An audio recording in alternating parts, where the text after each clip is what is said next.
capabilities needed include the traditional things that people run to, like technology, hardware and software, and what kind of applications. But the truth is, there's a lot of capabilities that have to be built around the organizational design, people, and processes.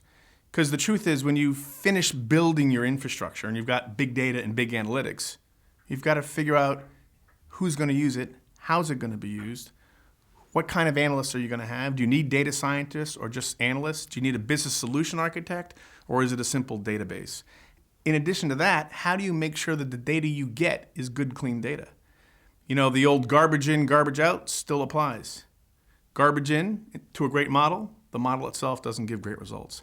So data hygiene, data cleansing, making sure data is clean, and having data governance around who's responsible for keeping and securing clean, accurate data that gets fed into the big data analytics becomes very, very important. So it's more than just the hardware, infrastructure, software, and applications. It's the people and the governance around it. And we see companies and clients working towards centers of excellence and distributed centers of excellence, but they focus on that kind of breadth.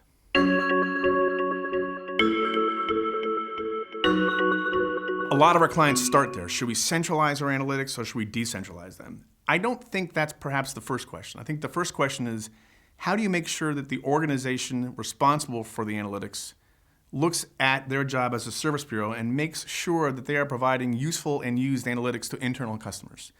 There are advantages to centralizing. As an example, some of our more advanced data scientists, you know, their definition of a funny joke is about SAS and SQL. Most of us don't get that. They want to be in a culture that makes them rewarded and protected, but they want to see their analytics used and useful. And so, yes, you can focus on centralize and decentralize, but first we would suggest focus on, are you creating the right service bureau culture?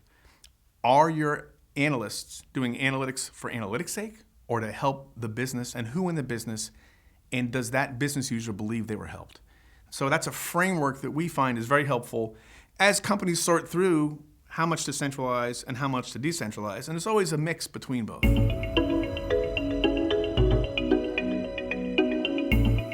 There usually are 4 or 5 kingpin roles where a tremendous amount of deep expertise can be shared in a way that helps a lot of internal constituents and customers.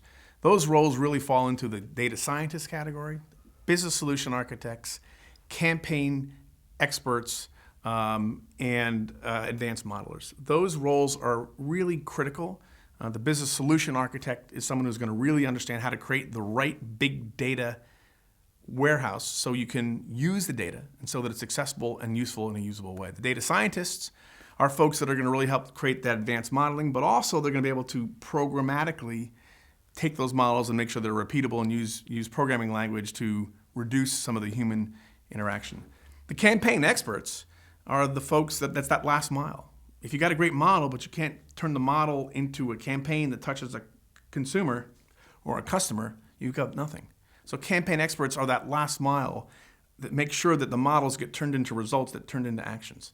And those are some of the key roles that are really, really important to make sure that a client can leverage big data effectively and quickly.